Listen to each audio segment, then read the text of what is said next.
صل على محمد وآل محمد اللهم صل على محمد وآل محمد رحم اللہ من قرأ الفاتحہ.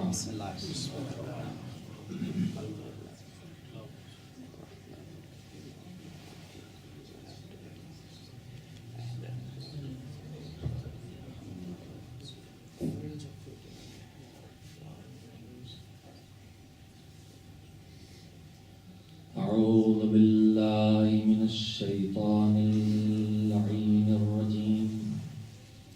بسم اللہ الرحمن الرحیم. الحمد للہ رب العالمین والعاقبۃ للمتقین والجنۃ للمؤمنین والنار للملحدین والصلاة والسلام على سید الانبیاء والمرسلین سیدنا و نبینا و شفیعنا ابی القاسم محمد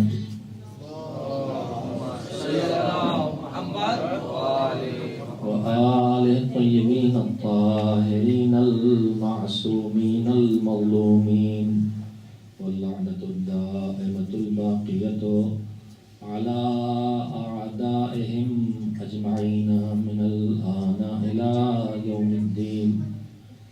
أما بعد فقال رسول الله صلى الله عليه وآله وسلم إني تارك فيكم الثقلين كتاب الله وعترتي أهل بيتي ما إن تمسكتم بهما لن تضلوا بعدي ولن يفترقا حتى يردا علي الحوض. صلوات بھیجیں.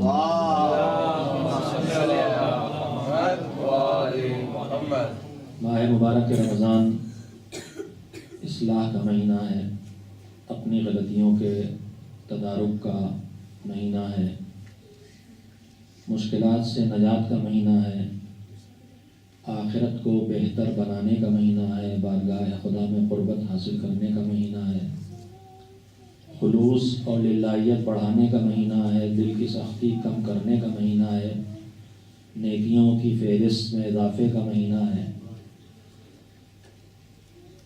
اللہ نے یہ موقع ہمارے لیے رکھا ہے، جیسے بارش کا موسم سبزے کے اگنے کے لیے ہوتا ہے، قرآن مجید کی بہار کا مہینہ ہے، یعنی نیکیوں کے پھول کھلنے کا مہینہ ہے. روزے کے ذریعے انسان کو اپنے نفس پر قابو کا سلیقہ سکھایا جاتا ہے اور اس کی ٹریننگ اور تربیت دی جاتی ہے، اور روزے کے ذریعے نیکی کے راہ میں بڑھنے کی قوت پیدا ہوتی ہے. جسم چاہے کمزور ہو لیکن روح طاقتور ہوتی ہے. ہاتھ پیر ہو سکتا ہے کمزور ہو جائیں لیکن عزم اور ارادہ مضبوط ہوتا ہے. اس صلاحیت کو بہتر سے بہتر طور پر استعمال کیا جائے، اس لیے مومنین کرام کے مشوروں سے اور حالات کا جائزہ لے کر گفتگو کا یہ عنوان طے کیا گیا اس مہینے کے لیے کہ عنوان گفتگو ہوگا سیرت معصومین اور زندگی سیرت معصومین کی روشنی میں. سیرت معصومین کے بعد دوسرا جملہ میں نے اس لیے بڑھایا ہے کہ جب صرف سیرت معصومین کا لفظ آتا ہے تو ہم یک بیک اپنے آپ کو ان سے الگ کر لیتے ہیں. وہ راتوں میں مصلی بچھاتے تھے، ہم تو گنہگار، ہم سے وہ 3 دن تک بغیر کھانا کھائے افطار کے روزہ رکھ لیتے تھے، مگر ہم تو جفاکار، ہم کیسے؟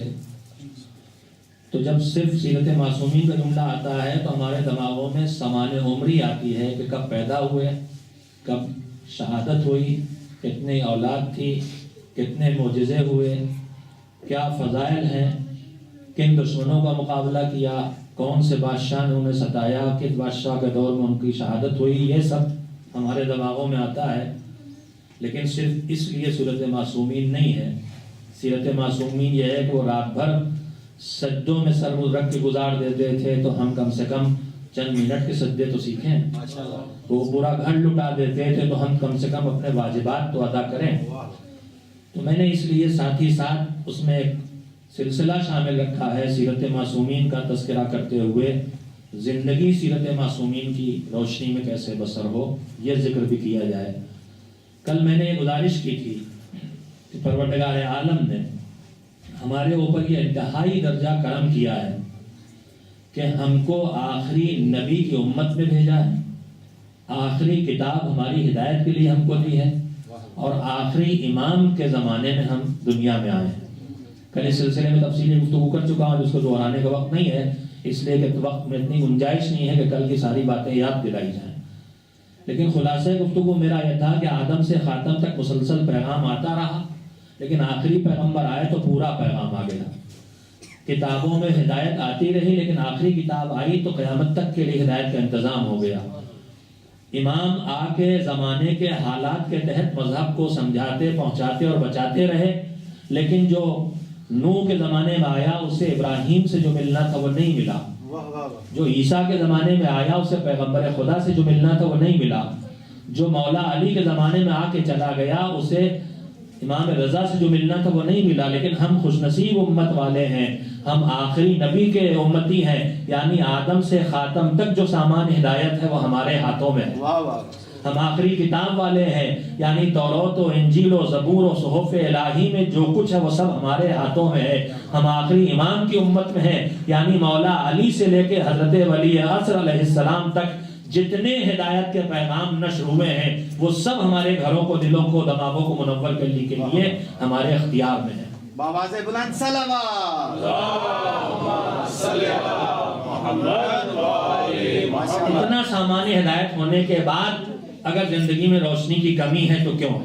اگر گھروں میں وہ تابناکی نہیں ہے تو کیوں ہے؟ میں نے کل سلسلے میں عرض کیا تھا کہ ہم ان کی سیرت اور کردار کے ان حصوں کو ڈھونڈتے ہیں جو ہمیں پسند ہے، ہمیں لڑنا اچھا لگتا ہے، ہمیں طاقت کا اظہار اچھا لگتا ہے، تو ہمیں سب سے زیادہ ان کے شجاعت کے تذکرے اچھے لگتے ہیں۔ شجاعت کے تذکرے یقیناً فضیلت ہے، مگر ان کی فضیلت کی دو قسمیں ہیں، ایک ان کا فریضہ ہے، ایک ان کا شوق ہے۔ دشمن کا گلا کاٹنا ان کا فریضہ ہے، بارگاہ خداوندی میں سر جھکانا ان کا شوق۔ لہذا ان تذکروں کو ہم نے ترک کر دیا تو زندگی کا ایک پہلو صرف سامنے آتا رہا معصومین کا، دوسرے پہلو سامنے نہیں آئے۔ پھر اگر ہم اس سے تھوڑا آگے بڑھیں تو صرف معجزات کے تذکروں پہ رک گئے۔ اگر معصومین کی سیرت بیان ہو، میں مجھے عمر 55 سال ہو گئی اور اس 55 سال میں 40 سال منبر پر آتے ہوئے ہو گئے،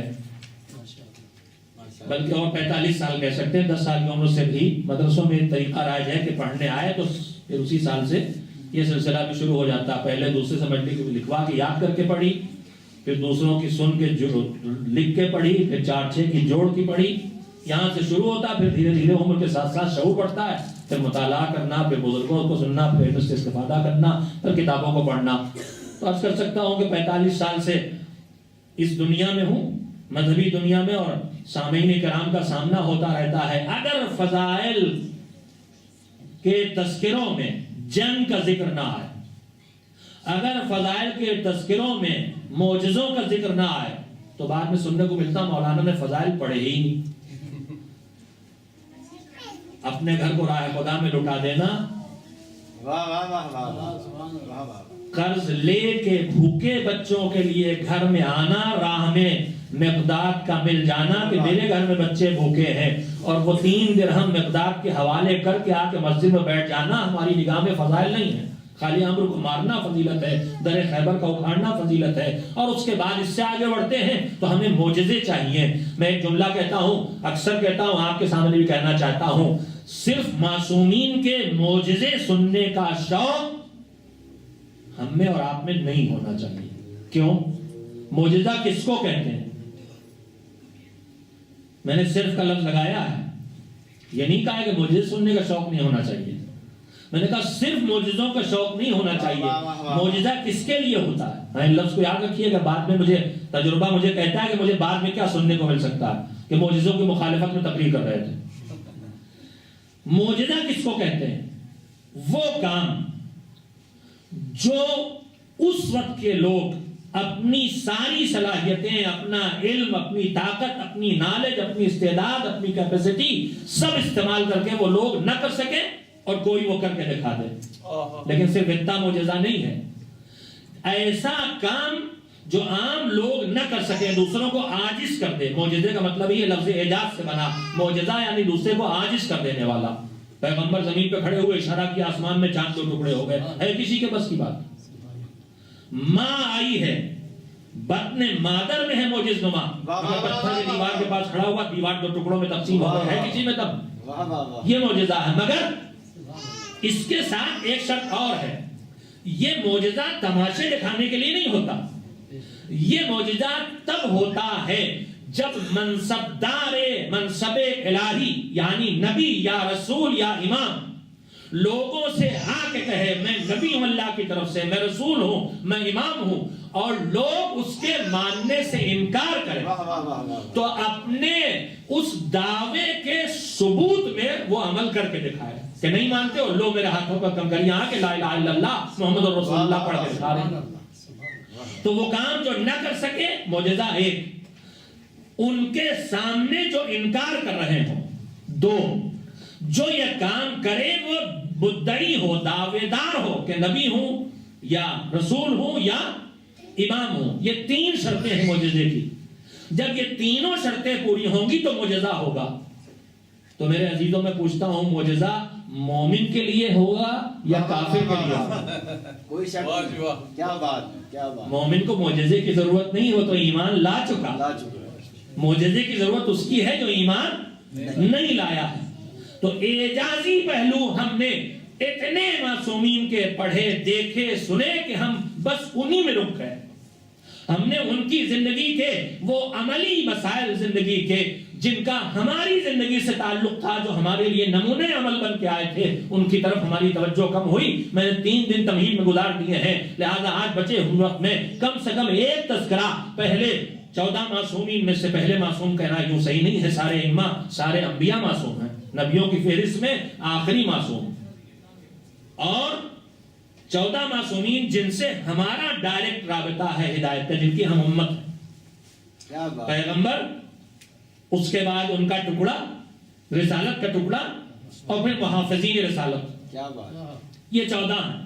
ان میں پہلے معصوم رسول اکرم حضرت محمد مصطفیٰ صلی اللہ علیہ وآلہ وسلم. ان کی سیرت کا ایک مشہور نمونہ، لیکن اس سے ایک نتیجہ جو شاید قابل توجہ ہو.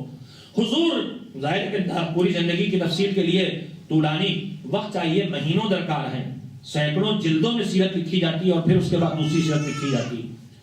میں مختصر سے ایک تذکرہ کر رہا ہوں. حضور خاموشی کے بعد جب کھل کے اعلان دین شروع کیا تو پوری تاریخ آپ روز مجلسوں میں سنتے ہیں، صاحبان مطالعہ کتابوں میں پڑھ چکے ہیں کہ مکے کے باہر پہاڑ پہ آ کے کھڑے ہوئے، کوہ ابو قبیس سے، اور دوسرا کوئی پہاڑ کی تاریخ اس کا نام لکھا ہوا ہے، اور اس کے بعد یہ کہا کہ تم نے مجھے کیسا پایا.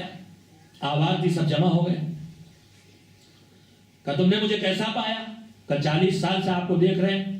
سب بیک زبان بولے، سچا پایا، امین پایا، سچا پایا، امانتدار پایا. پیغمبر نے اس کے بعد کہا کہ اگر میں تم سے کہوں کہ اس پہاڑ کے پیچھے ایک لشکر ہے جو تمہارے اوپر حملہ کرنے والا ہے تو مان لو گے میری بات، کہ تحقیق کرو گے تب مانو گے؟ کہ نہیں، آپ پہ اتنا اعتماد ایسے ہی مان لیں گے. غیب پر ایمان کا اقرار لے کے پیغمبر نے دین کا پیغام شروع کیا. پیغمبر کی خبر پر غیب مانو گے کہ نہیں، پہاڑ کے پیچھے ہے، غیب ہے. اس کے بعد تبلیغ دین شروع کی. تو پیغمبر گرامی کی وہ نمایاں سیرت جسے دشمن بھی جانتا تھا، ایک سیرت تھی سچائی اور ایک سیرت تھی امانت داری. اس کا ہماری زندگی سے جو رشتہ ہے میں اس کو آپ کی خدمت میں کرنا چاہتا ہوں میرے عزیزوں، کہ ہماری زندگی میں راہ مبارک رمضان ہے، ہم سب چاہتے ہیں کنٹرول کریں اپنے اوپر. پہلے دن میں نے آپ کی خدمت میں جمعے میں بھی عرض کیا ہے، ائمہ نے فرمایا، پیغمبر نے فرمایا کہ کچھ لوگ وہ ہیں جن کا روزہ خالی بھوک اور پیاس سے آگے نہیں بڑھتا. کچھ وہ ہیں جن کا روزہ آنکھوں کا روزہ بھی ہے، زبان کا روزہ بھی ہے، کان کا روزہ بھی ہے، دماغ کا روزہ بھی ہے. اور کچھ وہ ہیں جو ما سوا اللہ سب سے اپنے کو الگ کر لیتے ہیں، بس اللہ رہ جاتا ان کے لیے. تو الگ الگ کوالٹیز ہیں. تو ہم بھی اپنے کو برائیوں سے بچانا چاہتے ہیں. رمضان اسی لیے اللہ نے ہماری زندگی میں رکھا. اللہ یہ جذبہ ہر مومن کے دل میں پیدا کر دیتا ہے.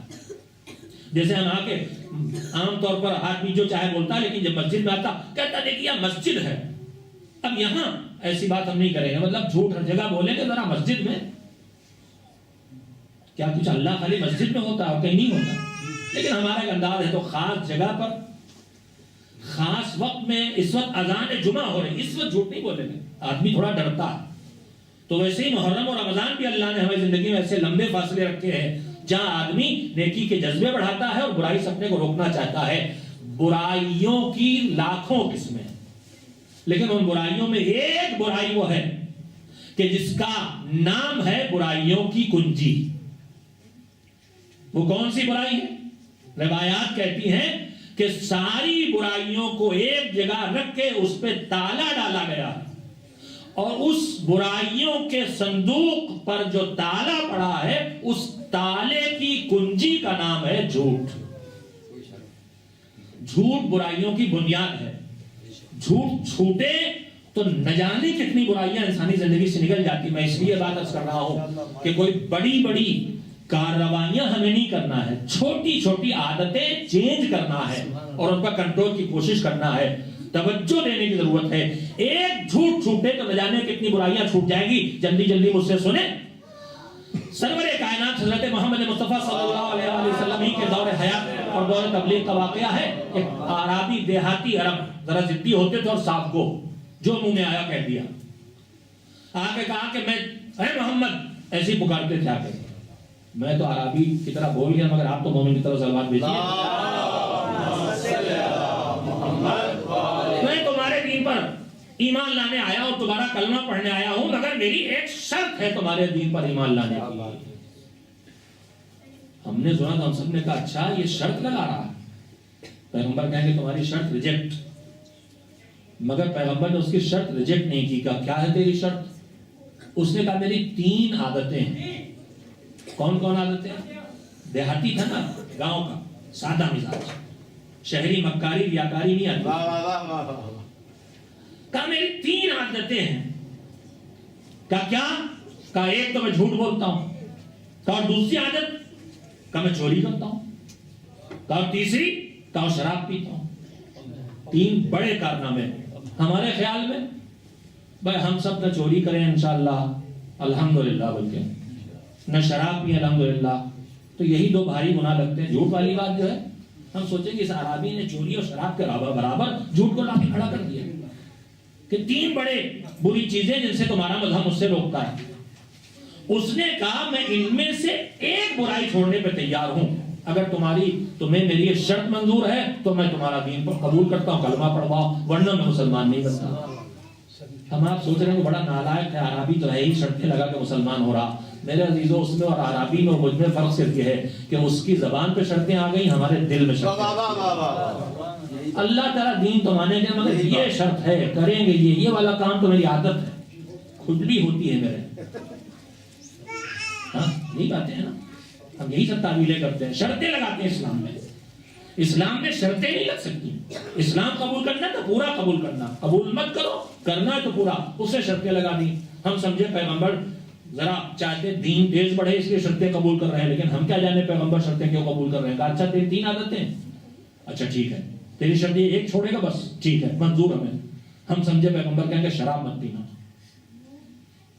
ہم سمجھے پیغمبر کہیں گے چوری مت کرنا، مگر پیغمبر نے اس سے کہا جھوٹ مت بولنا، جاؤ کلمہ پڑھو جاؤ. اس نے کلمہ پڑھا چلا گیا. اب یہ واقعہ حقیقت یہ ہے کہ میں نے کتاب میں بعد میں پڑھا ہے، اپنے مربی مولانا غلام اصغری اللہ مقامہ خطیب اعظم تھے ہندوستان کے، ان سے پہلے سنا. وہ یہاں پہ جملہ کہتے تھے.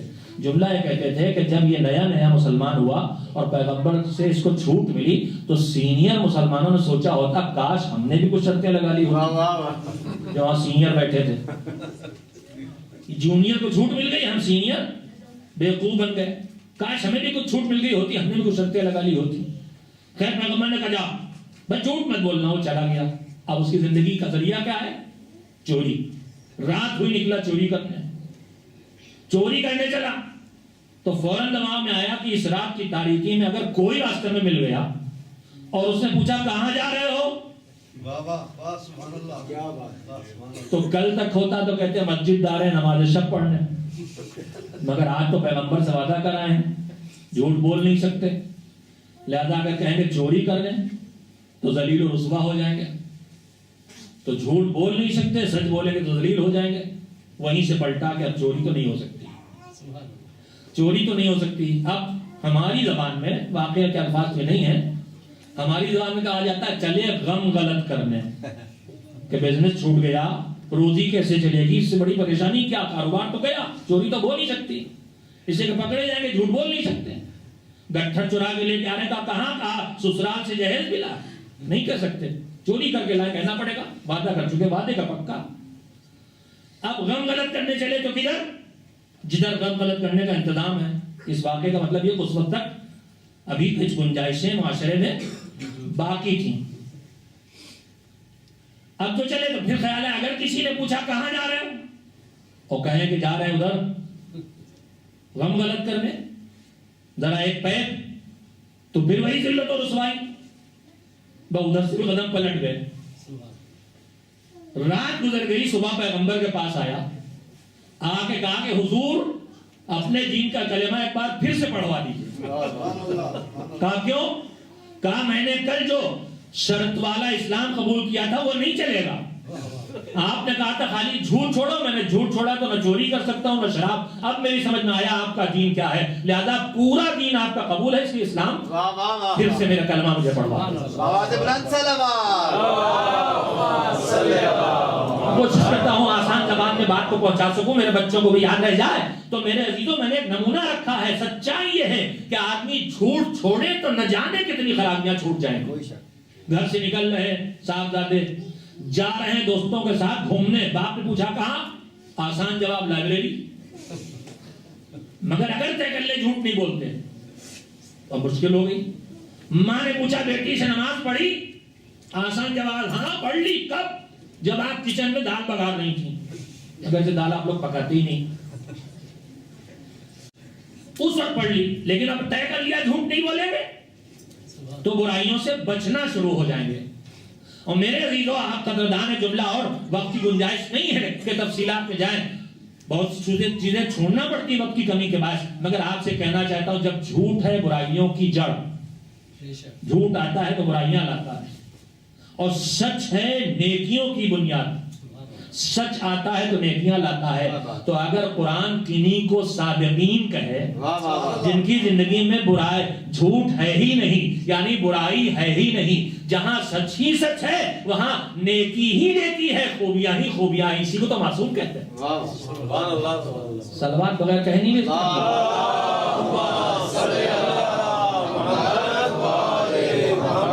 دادے بیٹھے تھے دسترخوان پر وہیں افطار میں، ان سے کسی نے پوچھا بھائی آج کل آتے نہیں ہو؟ کہ ہاں آتے ہیں، گوشے میں بیٹھے رہتے، پتہ نہیں آج بیٹھے کہ نہیں. کہا کیوں؟ کہ لگے نعرے والے نہیں لگاتے. کہ لو مجلس ہو تو نعرہ لگائیں. ان کے خیال میں یہ مجلس نہیں ہو رہی ہے.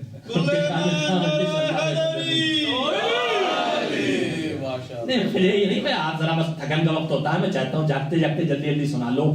تو میرے عزیزوں سیرت پیغمبر اکرم حضرت محمد مصطفیٰ صلی اللہ علیہ وسلم ایک اعلیٰ نمونہ صداقت اور امانت ہے جو مسلمانوں سے بہت چھن گئی. مسلمان جس سے بہت دور ہو گئے، نتیجے میں برائیوں کا گھر بن گیا ہمارا گھر. صرف ایک سچائی کی پابندی شروع کر دی جائے. اور میرا عزیزوں رمضان سے بہتر زمانہ آنے والا نہیں. یہ زبان ہی تو کم بخت جھوٹ بولتی ہے، یہی سچ بھی بولتی ہے ایسے بیچاری. میں مشکلات اب آج نہیں باقی حصہ کل اس کا رکھوں گا. میرے عزیزوں یہ زبان ہے جو نہ جانے کتنے خیر کا ذریعہ بھی ہے اور نہ جانے کتنی مشکلات اسی کے ذریعے پیدا ہوتی. اس زبان سے ہی ایک جھوٹ بھی نکلتا ہے اور اسی زبان سے سچ بھی نکلتا ہے. صرف ایک اس عادت کو اگر ہم کنٹرول کرنے کی کوشش کریں، بھئی اگر کھانا پینا چھوڑا ہے تو زبان پہ تو قابو کر لیا نا. تو جب زبان پہ کھانے پینے کے لیے قابو کر لیا ہے تو اس کے بعد بولنے چلنے میں کون سی مزیدار، کون سی پکوڑیاں بولنے سے مل رہی ہیں اور کون سی مٹھائیاں کھانے کو مل رہی بولنے سے، زہری تو بول رہے ہیں. تو اس کو بھی روک لیں.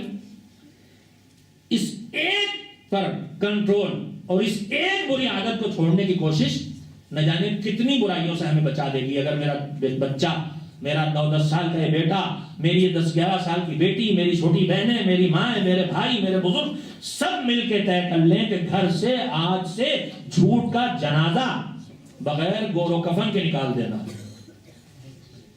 گھر میں جھوٹ نہیں آنے دینا ہے، تو میرے عزیزوں سیرت معصومین ساتھ ساتھ آئے گی سچی. اس لیے ان کا اعلان ہے علی مع الحق والحق مع علی. سچ حق ہے، حق علی کے ساتھ اور علی حق کے ساتھ ہے. جھوٹ کو گھر سے نکالنا ہے. سیرت پیغمبر ہماری زندگی میں آئے گی. حالات کیا ہیں؟ کل تک جھوٹ بولنے کے چانسز ذرا کم تھے، آج وسائل بڑھتے چلے جا رہے ہیں. کل آپ مجھے فون ملاتے تو میرے گھر کے کسی ایک کمرے میں دیوار میں پلک ٹھکا ہوا ہے، 1.5 فٹ کا تار نکلا، وہیں فون رکھا ہے. میں گھنٹی بجا کے اٹھاؤں، آپ مجھ سے پوچھیں کہاں ہے مولانا، مجلس میں آپ کا انتظار ہو رہا، تو مجھے کہنا پڑے گا ابھی تو میں گھر پہ ہوں. لیکن اب میری جیب میں موبائل ہے، آپ کو نہیں کہتا، آپ تو سنتا ہوں خالی. آپ ہی تو مجھے لے کے آتے ہیں نا، گھر سے نکلتے ہیں کہتے ہیں بس پہنچ رہے ہیں، یہ نہیں کہتے بس چلے ہیں. تو آدمی بالکل بے توجہی میں جان بوجھ کے نہیں کرتا، لیکن یہ وسائل انسان کو اگر ذرا سے چوکنا ہو کے ان کا استعمال نہ کرے تو کس بڑی برائی میں ڈال دیں. یہ موبائل ہمیں بہت بڑا جھوٹا بنا رہا ہے. آدمی ہوتا کہیں ہے، بتاتا کہیں ہے، کہتا کچھ ہے، کرتا کچھ ہے، کر کچھ رہا ہے، کہہ کچھ رہا ہے. ہو رہی ہے گپیں دوستوں کے ساتھ، فون کیا کیا ہو رہا، کہاں لائبریری میں اسٹڈی ہو رہی ہے، ابھی 1 گھنٹہ اور لگے گا. اچھا آپ کچھ اپنی بہنوں کی مدد کر دیں، فون آیا ابھی تک گھر نہیں آیا، کہاں ہے، اب جاؤ. ارے میٹنگ چل رہی ہے ابھی، آج کیا بتائیں.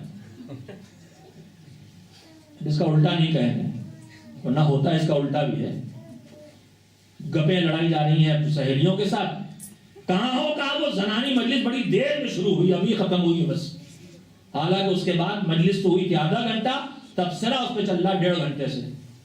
وہ مجلس پہ تھوڑی وہ آئی تھیں، ارے بہت سمجھتی ہیں اپنے کو، کیسے بنٹھن کے آئی تھیں وغیرہ وغیرہ.